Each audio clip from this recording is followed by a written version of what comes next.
Over my years as the Completionist, I've completed a wide variety of games. Some are massive open world collectathons created by teams of thousands of people. Others are beautifully designed, heartfelt indie experiences made by just one or two or a few people. Others are Five Nights at Freddy's. But nothing I've ever completed, or in this case, recompleted, is as downright strange as Earthworm Jim. This side-scrolling adventure is the definition of a cult classic. Memorable for its art direction and unique mechanics, there still isn't anything quite like Earthworm Jim, even decades later. But just because I can recognize the cult status of something doesn't mean I have to love it.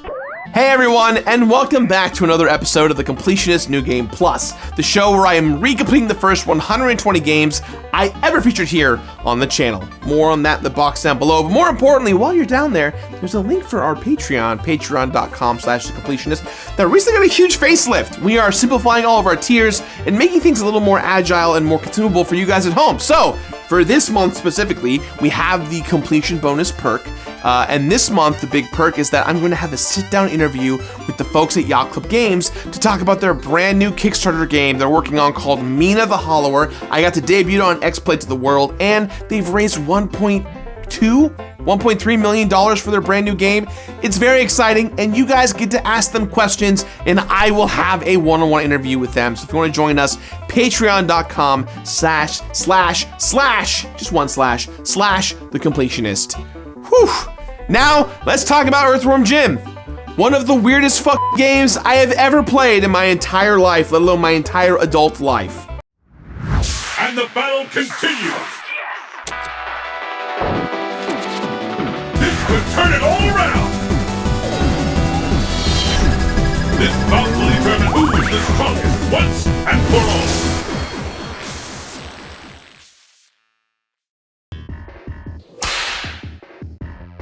Cult classics are so weird to navigate. If you come into contact with them outside of your formative years, it feels like the appeal is almost impossible to explain, especially with video games, and even more especially with video games from the 90s. Earthworm Jim is all of these things all at once, and so much more. This is one of those games that have been recommended to me for a long time before I first completed it on the show. It was a lot of fans' favorite game from their childhood, so I wanted to give it a fair shake on the channel. I had never experienced Earthworm Jim before I completed it, outside of some general awareness and maybe just playing it at a friend's house once or twice. In the course of producing my original episode, I did a ton of research and learned a lot, not just about the game, but about its production. Earthworm Jim is very much a product of its time. It was a subversive take on what a mascot action game could look like, full of attitude and grossness and a boundless desire to sell merchandise. Earthworm Jim became something of a phenomenon. There were Earthworm Jim toys, comics, even a full-on cartoon show with an amazing theme song. The game was successful enough to warrant a sequel in 1995, and there's even Earthworm Jim 3D on the N64. But I somehow missed all of this as a kid. I just remember being really put off by the whole vibe of Earthworm Jim. I had zero nostalgia for him as a character, so I felt like I was a pretty impartial observer of the first two versions of the game that I had played. That's right, for the original episode, I played both the Sega Genesis version of Earthworm Jim and the HD remake of the game on the Xbox 360. The game is almost exactly the same mechanically in both versions, though they both look very different, and the HD remake adds some new levels and content. I thought it would be an interesting title to complete since these two games were made by two different teams. The rights to Earthworm Jim, originally developed by Shiny Entertainment, had been bought by Interplay, who wanted to make their own set of Earthworm Jim games. So they hired Gameloft, a different developer, to rebuild the original game from scratch, code and artwork included. The original creatives never signed off on the remake, and though it features some new content,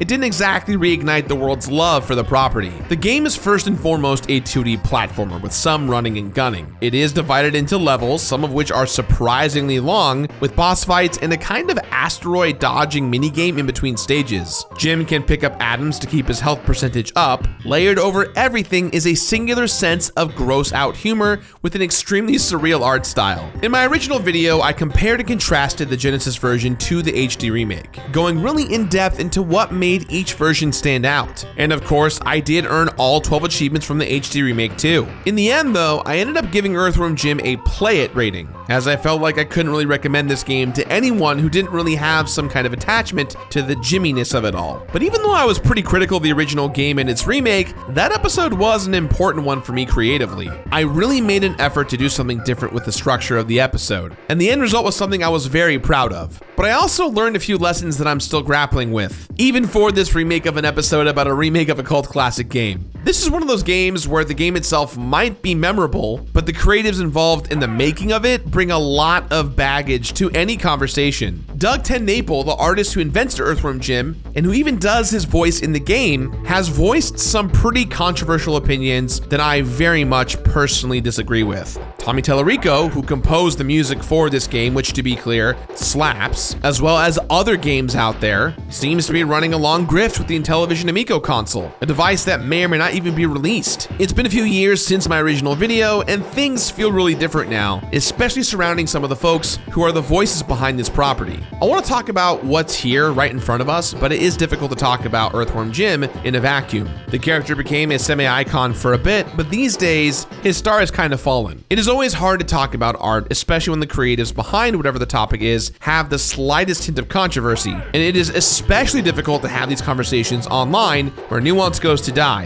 However, I do feel a little damned if I do, damned if I don't. When the original video came out, it even got a shout out from Doug himself, which at the time felt really good. But almost immediately, the internet let me know there was a massive backlash that reflected onto me because of his personal and political views that, again, I don't agree with at all. I was legitimately proud of that episode and the work we put into it, but that pride was taken away by the interpretation that I was celebrating a transphobe or a homophobic person, which, to be clear, I'm not. I still think Earthworm Jim, though, is worth talking about. I want to communicate an essence of positivity, so I'm just going to talk about the game in front of me as best I can. No politics, no controversy, just the game itself. So this project, New Game Plus, has never been about the money or the views in my eyes. Yes, I've had brand deals about the money to go into videos, but I didn't make the show for that. I made the show for you guys, so that you were along this journey of me recompleting these games again. With that said, I'm gonna take this opportunity to just talk about what is here from a gaming enthusiast perspective now that you've got the insight around what's going on. But at the end of the day, Earthworm Jim, no matter what version of the game you end up playing, is still one of the most unique 2D games I've ever played. Did you know that some of the developers from Shiny Entertainment who worked on Earthworm Jim also worked on Cool Spot? The 7-Up licensed game that feels like a fever dream that for some reason I also completed for the show a while ago, 2 separate times. What is my life? Well, now you know that fun fact. It's probably why this game sometimes feels like an offbeat licensed game without really being one. Though a lot of that strange surrealism from Cool Spot is present here too. Earthworm Jim is often fun, funny, strange, teetering towards offensive at times, a huge pain in the ass to complete, and almost impossible to recommend for any of those who didn't experience the character in some form or another as a 90s kid. But at least in its original form, you can luxuriate in the weirdness without being punished with dumb achievements. Earthworm Jim is ultimately an extremely flavorful 2D side-scroller. I have played what feels like a million of these bad boys. So what makes this game worthy of anyone's attention? Well, for starters, the art design is truly memorable. Jim himself is literally just a worm who happened to be in the right place at the right time, or a worm who was burdened with the curse because of being in the wrong place at the wrong time, depending on how you look at things. A powerful supersuit falls out of the goddamn sky and lands right on him, and the suit basically transforms this humble worm into a galactic superhero. There is some drama around characters trying to get the suit back, and some intrigue surrounding the sultry Princess What's-Her-Name. The nefarious evil Queen Pulsating, Bloated, Festering, Sweaty, Sticky, Pulsated, Malformed Slug for a butt, and yes, that is her real name, does her best to stop Jim at every turn. However,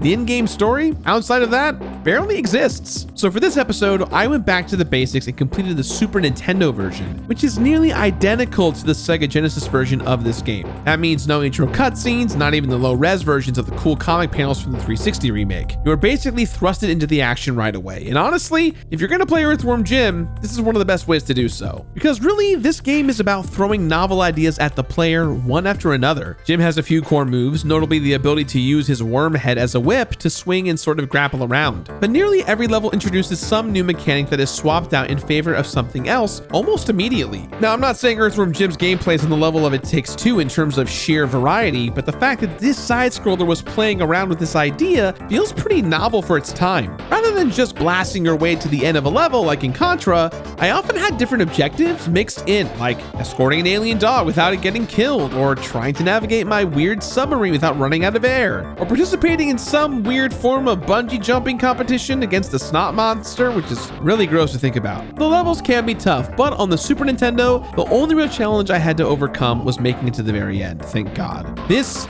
is so much different than my experience the first time completing this game. My palette for difficulty has gone up because I've played harder games over the last several years, which means that this version of this game was comparatively so much easier than my experience with the HD remake. The achievements that were added to the HD remake are kind of a nightmare and completely changed the essence of Earthworm Jim. The character went from someone I was dimly aware of to being the face of a game I actively hated in the form of the HD remake. There were the usual time-wasting achievements that feel like padding, like collecting hundreds of atoms in a single playthrough, meaning even if I beat the game, I'd have to keep playing from the beginning to hit that required amount. And then there were the actual worst achievements in the game that I had to play perfectly, clearing the entire game on the hardest difficulty in one sitting without dying a single time. This single achievement knocks the game out down for me immediately and doesn't feel rewarding, just flat out cruel. All that said, the good stuff of Earthworm Jim, and there is some good stuff, remains here. I like the variety on display. I like that there are moments when the player character exits the suit entirely. It completely changes how levels are approached. I like that in the Andy Asteroids hoverbike sections, you can avoid the difficult Psy-Crow mini-boss if you're skilled enough. I like that for the most part, developer Shiny Entertainment made as weird of a game as they possibly could. From sound effects to tiny throwaway gags, the developers went all in with every single joke and punchline they could muster. You can't play this game for more than 5 seconds without hearing a fart sound or something squishy or a screeching bird. Even though the sound design was obviously cleaned up a lot for the HD remake, I kind of appreciate the Super Nintendo and Genesis soundscape a little more. Call it nostalgia, but the whip cracks just feel so much more authentic here. I've called the Genesis and the Super Nintendo versions almost identical, but the Genesis version does have an additional bonus level. It isn't anything super memorable by any means, but if you're a die-hard Earthworm Jim super fan, it might mean something to you. The gameplay has a surprising emphasis on mobility, which is both a blessing and a curse. Everything in Earthworm Jim is beautifully animated. It has a hand-drawn look that translates extremely well to pixel graphics. The amount of frames of animations when Jim is climbing a ledge or stopping to shoot his gun looks incredible even to this day. But even though it looks really great, there are a couple of bobbles. To be clear, it is really fun to use your face as a grappling hook and your head as a helicopter. It is less fun to do this using the Super Nintendo controller,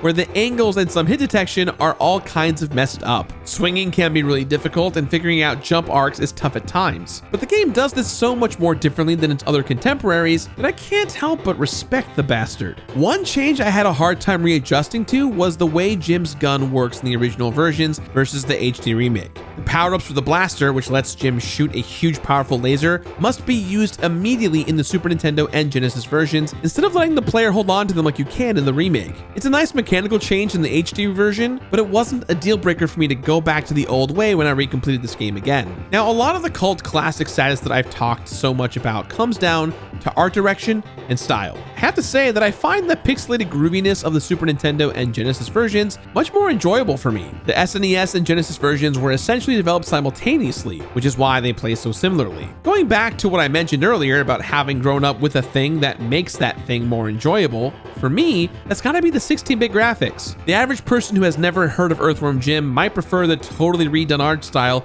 of the HD remake. And as I played the Super Nintendo version, I realized that I really do have a weakness for pixel art. I praised the graphics of the HD remake at the time, but with the distance, I find I much prefer how the Super Nintendo or Genesis version looks. But though the graphics are truly great for the time, the game doesn't really stand up to heavy scrutiny outside of a passing interest. Playing the Super Nintendo version of this game for this episode really took me back to the 90s, including the crazy slapstick humor and how parts of Earthworm Jim's design felt absolutely disjointed. I love the feeling of going back to my childhood through the lens of playing classic video games. But in this case, I was taken back to the frustrating parts first. I can't help but feel like I'm missing something when playing this game. even when I can acknowledge what I like about it. Like, try making a zoomer watch Willow or Labyrinth and see if they can explain why this became so iconic. The game starts off feeling really engaging and the variety of the mechanics are impressive, but the whole package feels unruly. If it was more tightly designed, or if it wasn't so easy to die as much, maybe Earthworm Jim could have transcended its niche market, but as it stands, there's just too little room for error to be anything less than stressful overall. It sounds like I'm complaining about the difficulty, but it's not quite that take. It's more or less the limitations of the console and what was presented to them and how they took advantage of it. Level designs, admittedly, are all really cool. The characters are all wonderfully random, and the entire game has this beautiful symmetry that starts off with the cow being launched into outer space and ends with a potential romantic interest absolutely crushed under that same cow. Earthworm Jim is chaotic, often fun and funny, but just as frequently frustrating when trying to nail a certain jump or avoid getting hit and taking a life. I don't think Earthworm Jim ever really overcomes its limitations. Though there is a lot less to do in the oldest version of the game, making it a much leaner and cleaner completion experience, I still found myself annoyed at the lack of any real bonus whatsoever for making it through to the very end.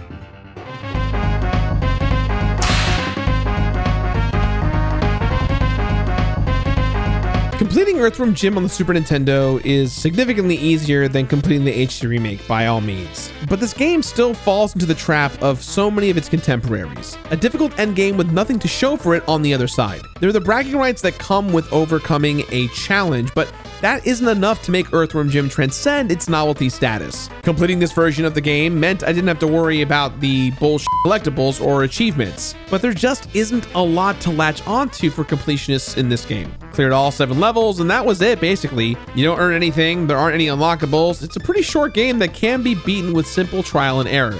Well, make that a lot of trial and error. I still died a fair amount when I recompleted this game, because it's still a rock-hard platformer with a bullshit final level. And the reason why is because that's the era that Earthworm Jim was spawned during. I definitely don't have as much of an appetite for that these days when there isn't anything to show for it. When I recompleted Earthworm Jim, there were 9 deaths and 2 continues used. 1 cow launched into the stratosphere in the very first level, for what is easily one of the best comedic payoffs in any game ever made. 7 levels beaten and their gross, sometimes hilarious bosses defeated. And 1 fan favorite game that I'm still having a hard time seeing the appeal of. It sounds so much more negative than I intended to, but hopefully I explained myself clear enough so you guys at home understand.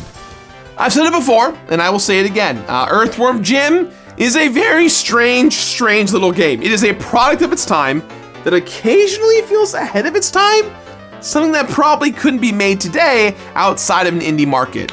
But replaying it, I didn't find that much substance to latch to. And maybe that's because I still don't have any personal attachment to the character, despite having completed now 3 separate versions of this game.